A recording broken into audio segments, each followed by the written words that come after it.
제가 계속 강조하죠. 시험에서는 주로 어떻게 나올 거라고요? 예시 3번과 같이 나온다고 했죠? 그렇게 나왔어요? 안 나왔어요? 나왔죠. 그래도 저항길이 나온다고 하는데 진짜 나와요. 물론 그게 쉬운 내용일 수도 있고 어려운 내용일 수도 있지만 하여튼 그렇게 나오더라. 그리고 예 4번 이까지도 또 마찬가지로 네온의 전자배치와 같으니까 이렇게 네온 의 전자배치와 같다. 10번째 전자까지는. 그리고 11번째 전자가 3의 오비탈에 존재한다. 이렇게 했는데 사실 예 2번이나 예 3번이나 예 4번까지 묘사가 되면은 뭐에 대해서는 우리가 잘 만족하는지 볼 수가 없어요.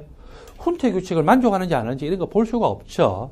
그리고 사실 1에서부터 채워지고 2에서 채워지고 그 다음에 2P 채워지는지 안 거 2P 채워지고 1에서 채워지고 2에서 채워지는지 알아야 몰라요? 모르죠. 그래서 뭐도 알 수가 없습니까?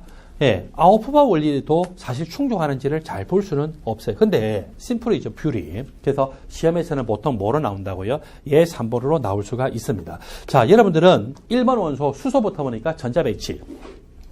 바닥 상태에서 어디부터 전자가 채운다고요? 아우프바 원리 하면 1s 오비탈이 채워졌죠. 헬륨은 전자가 2개니까 1s 오비탈에 2개가 채워졌어요. 한 오비탈에 전자가 2개까지 하면 채워지더라. 무슨 원리입니까? 파울리 베타 원리. 그리고 또 한 가지 내용이 있죠. 한 오비탈에 존재하는 전자 2개는 스핀 방향이 반대이더라 또는 다르더라. 뭡니까? 파울리 베타 원리죠. 리튬은 3번 원소예요. 전자가 3개죠. 1s 오비탈에 전자가 2개 채워지고 그 다음에 2s에 채워졌어요. 뭡니까? 아우프바 원리죠. 그리고 이 1s 오비탈의 전자 2개가 2개까지만 채워지고 스핀 방향이 다르다는 것이 파울리의 베타 원리. 그 다음에 이제 붕소 볼까요? 붕소는 1s 오비탈의 전자 먼저 채워졌어요. 그 다음에 2s 오비탈에 채워져야 뭡니까? 아우프바 원리죠. 2s 다음에 2p에 채워져라 뭡니까? 아우프바 원리죠. 탄소를 봤더니 1s 오비탈 다음에 2s 오비탈에 채워져라 뭡니까? 아우프바 원리죠. 2s 다음에 어디에 채워져라? 2p 오비탈에 채워지더라 뭡니까? 아우프바 원리죠. 2s 오비탈의 전자가 최대한 2개까지만 존재하고 스핀 방향이 반대더라 파울리의 베타 원리죠. 2p 오비탈의 전자가 채워지는데 서로 다른 자기 양자수의 2px와 2p y 오비탈 한 개 채워져라 뭡니까? 훈트 규칙이죠. 그래서 이렇게 해서 여러분들이 전자 배치를 할 수 있는 걸 다 아실 테고 특히 뭐에 대해서 시험에 주의를 하면서 여러분들 공부하셔야 되냐면 사주기 전이금 소원소 SC에다가 여러분들이 21번이라고 적었어요. 그 다음에 여러분들은 ZN에다가 뭐라고 적어요? 30번이라고 적으세요. 여러분 왜 30번 원소가 ZN인지 아세요?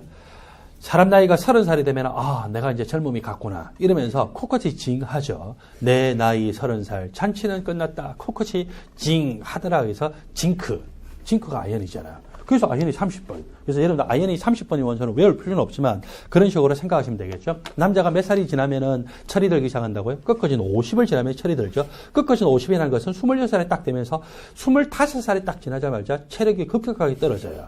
그렇죠? 그래서 끝까지는 50이 지나면 진짜 철 들고요. 그때 되면 이제 장가가도 돼요.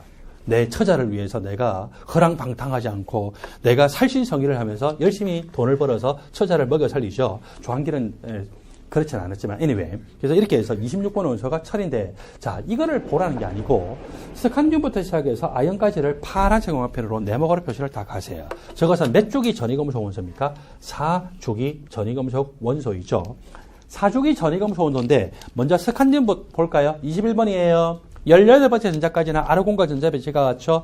19번째, 20번째 전자가 3D에 먼저 채워져요. 4S에 채워져요. 4S에 채워지죠. 무슨 원리예요? 아우프바 원리. 4S에 2개 채워지고 그래서 19번째, 20번째 전자 채워지고 21번째 전자가 어디 채워집니까? 3D 오비탈에 채워졌죠. 전이금속 원소의 일반적인 정의가 D 오비탈의 전자가 부분적으로 채워지는 원소. 그래서 이것이 바로 전이금속 원소. 아연은 다 채워졌지만 그냥 예외적으로 뭐라고 합니까? 전이금속 원소라고 하죠. 자, 이렇게 채워졌는데 여러분들 여기서 스칸듐의 원자가 전자 몇 개일까요? 2개예요. 여기 먼저 채워지고 여기 채워졌다 하더라도 원자가라고 하는 것은 항상 뭐를 기준합니까? 주양자수가 가장 큰 거.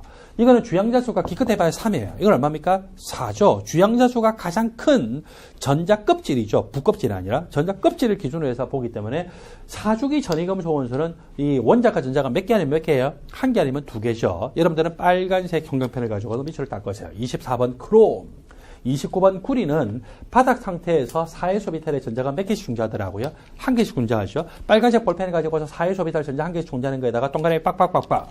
그래서 그 밑에 봤더니 전이금속 원소의 전자 배치에서 주의해야 될 거 제일 밑에 여러분들 교재 29쪽 제일 아래쪽에 보니까 중성 상태에서 같이 읽어볼까요? 24번 크롬과 29번 구리의 4S 오비탈의 전자가 몇 개씩 존재하더라? 한 개씩 존재하더라. 나머지 4주기 전이금속 원소에는 4S 오비탈의 전자가 바닥 상태에서 몇 개 존재하더라? 2개씩 존재하죠. 전이금속 원소의 전자가 채워질 때 어디부터 채워졌어요? 4s 오비탈부터 채워졌죠? 그 다음에 어디 채워집니까? 3d 오비탈에 채워지죠? 근데 떨어질 때도 어디부터 떨어지더라고요? 4s에서 먼저 떨어져요. 그래서 철이 26번 원소이고 18번째 전자까지는 아르곤과 전자 배치가 같아요. 19번째, 20번째 전자가 4s 오비탈에 2개 채워졌어요. 그리고 21번째부터 25번째 전자까지가 3d 오비탈에 한 개 채워졌죠. 훈투 규칙이 채워지고 26번째 전자가 이렇게 3d 오비탈에 전자 쌍을 이루고 있습니다. 그리고 저 전자 떨어져요. 어디부터 떨어져야 될까요? 4s 오비탈에도 먼저 떨어져요. 그래서 이 철이 플러스 2가 상태에서는 4s 오비탈에 전자가 없고 3d 오비탈에 6개 있죠.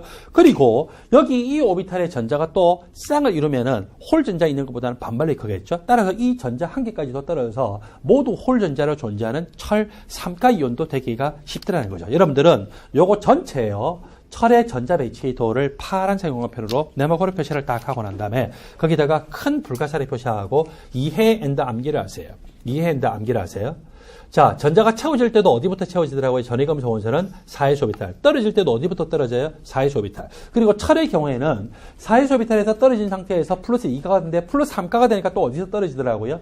홀 전자 상태에서 떨어지지 않고 전자 쌍에서부터 떨어지기 시작하더라. 저런 원리들은 여러분들이 반드시 아셔야 되고, 그렇게 되면은 철 플러스 3가에서는 홀 전자 개수가 몇 개더라고요?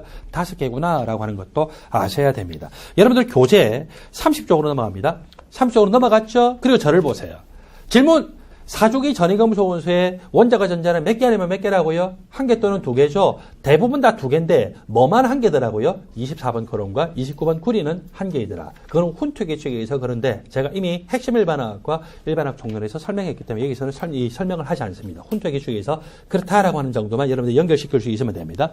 문제 푸는 데는 지장이 없죠. 그냥 지금 제가 설명했던 그까지만 암기를 하시면 돼요. 30쪽으로 갑니다. 유핵전하와 원자 반지름에 대해서 이야기합니다. 유핵전하라고 하는 것은 특별한 멘트가 없으면은 원자가 전자가 느끼는 핵하고의 알짜 인력이에요. 여러분들 전자가 느끼기에는 핵하고 인력만 작용합니까? 자기보다 안쪽 전자 껍질에 있는 전자하고의 반발력도 작용할까요? 반발력도 작용하죠. 게다가 반발력이 작용하면은 알짜 인력이 작게 표현될 테고, 핵의 양성자 수가 많으면은 핵과 원자가 전자 간의 알짜 인력이 크겠죠. 그다음 다시 질문. 원자가 전자가 전자 껍질이 굉장히 많아가지고 너무 멀리 있어요. 전자 껍질의 수가 많으면 또 원자가 전자가 핵으로 더 머니까 그때 알짜 인력이 클까요, 작을까요? 작겠죠? 따라서 유핵전하 값이 작을 거다라고 생각을 할 수가 있어요. 그런데 가끔씩은요, 또 어떻게 나오냐면은 특정 오비탈을 지정할 수 있어요. 특정 오비탈을 지정해서 그 전자가 느끼는 유핵전하, 그러면 여러분들은 그 특정 오비탈이, 예를 들어서 NA라고 하는 원소는 몇 주기 원소냐면 3주기 원소예요. 3주기 원소고, 여러분 특별한 말이 없으면은 NA의 유핵전하 그러면 어디에 있는 오비탈일까요? 3s 오비탈에 있는 한 개의 전자가 느끼는 유핵전하인데, 그렇지 않고 딱 지정을 해요. 2p 오비탈에 있는 전자. 그냥 3s 오비탈이면은 예를 들어서 2주기 원소에 해당되는 이 플로르는 2s 오비탈 그리고 2p 오비탈까지 전자가 채워지거든요. 그래서 이 플로르의 2p 오비탈보다는 NA의 3s 오비탈이 핵으로부터 세 번째 전자 껍질이 있으니까 인력이 더 작아서 유핵전하가 작은데, 가끔씩은 또 어떻게 나오냐면은 NA의 2p 오비탈에 있는 전자와 플로르의 2p 오비탈에 있는 전자의 유핵전하. 그럼 여러분들 누가 더 클까요? NA가 당연히 크겠죠. 왜냐면은 똑같이 2p 오비탈인데 플로르는 몇 번 원소입니까? 핵의 양성자 수가 9개인 9번. NA는 핵의 양성자 수가 11개인 11번이잖아요. 양성자 수가 많으면 핵의 양전단이 커서 똑같이 2p 오비탈을 기준하면 누가 더 클까요? NA가 크겠죠? 근데 그게 아니라 아무런 말 없이 유핵전하가 더 큰 것은, 그러면은 그것은 뭐를 기준합니까? 원자가 전자. NA는 3s 오비탈이고 F는 2p 오비탈이기 때문에 얘가 어때요? 또 더 크게 나타나겠죠. 그래서 여러분들이 그거를 구분하면서 문제를 푸셔야 됩니다. 유핵전하. 자, 특정 오비탈을 묘사하지 않고 그냥 중성 원자 상태에서 원자가 전자를 기준하면은 보통은 시험에 나오는 것이 이거죠. 그래서 여러분들 여기에다가 파란색 앞에는 동그랗게 표시하세요. 같은 2주기끼리 비교하는 게 일반적인 시험 문제예요. 또는 같은 3주기끼리 비교를 하는 게 일반적이죠. 같은 2주기끼리면은 당연히 핵의 양성자 수가 많으면 많을수록 핵이 원자가 전자를 더 세게 끌어당기니까 유핵전하가 커지겠죠. 같은 3주기끼리 비교한다라고 하면은 핵의 양성자 수가 많으면 많을수록 전자를 핵이 세게 끌어당기기 때문에 유핵전하 값이 커질 거예요. 요게 시험에 나왔던 유핵전하의 문제가 10문제라고 하면은 그게 8문제예요. 그 다음에 특정 오비탈을 지정할 수도 있죠. 그래서 특정 오비탈을 지정하면은 그때는 핵의 양성자수가 많은 원소일수록 어때요? 그게 더 유핵 진화가 크다. 이게 똑같이 2p 오비탈끼리 또는 똑같이 3p 오비탈끼리 비교할 때는 원자 번호가 크면 클수록 핵의 양전환에 커서 유핵 진화가 크다라고 생각하셔야 돼요. 아직 시험에 안 나온 게 있죠. 자, 이주기 원소. 리튬보다 베릴륨의 유핵 진화가 크다, 붕소가 더 크다, 탄소가 더 크다, 질소 크다, 산소 크다, 플루로 크다, 네온까지 다 딱 하고 난 다음에 갑자기 소듐이 돼 있어요. 소듐이 되면은 특별한 말이 없으면 원자가 전자가 어디 있는 거예요? 세 번째 전자 껍질이죠. 핵하고 인력이 클까요, 작을까요? 작겠죠? 뚝 떨어졌어요. 그래서 이렇게 주기가 바뀔 때 이 초창기 원소들은요, 그 바로 앞에 있는 원소들보다는 훨씬 유핵 진화가 작더라. 이게 아직 시험에 한 번도 안 나왔어요. 그 다음에 또 한 가지 시험에 안 나온 게 있는데, 여러분들 똑같이 일족 원소를 보세요. 리튬하고 소듐을 봤을 때 리튬이 유핵 진화가 커요? 소듐이 커요? 소듐이 크죠. 왜 그러냐라고 했더니 리튬하고 소듐을 봤을 때 소듐이 주기는 크지만, 즉 원자가 전자가 핵으로부터 평균적으로 거리는 멀지만 핵의 양성자 수가 몇 개나 많아요? 8개나 더 많더라. 그래서 소듐이 더 크더라. 이게 다 같은 족을 기준으로 하면은 주기가 크면 클수록 유핵 진화가 더 크다라고 하는 것도 저렇게 관찰할 수 있죠. 근데 이거는 뭐하고는 반대예요. 이온화 에너지. 이온화 에너지는 같은 일족 원소일 때 주기가 작을수록 이온화 에너지가 커요? 클수록 이온화 에너지가 커요? 주기가 작을수록 이온화 에너지가 크죠. 이온화 에너지는 실험적으로 구한 값이에요. 유핵 진화는요, 완전히 계산만 한 거예요. 누가 사실 실험치와 잘 일치가 될까요? 이온화 에너지가 잘 일치되지만, 그런데 유핵 진화에 대한 게 문제가 나오니까 여러분들은 하여튼 조심하도록 하십시오. 같은 이주기 원소를 기준으로 해봅시다.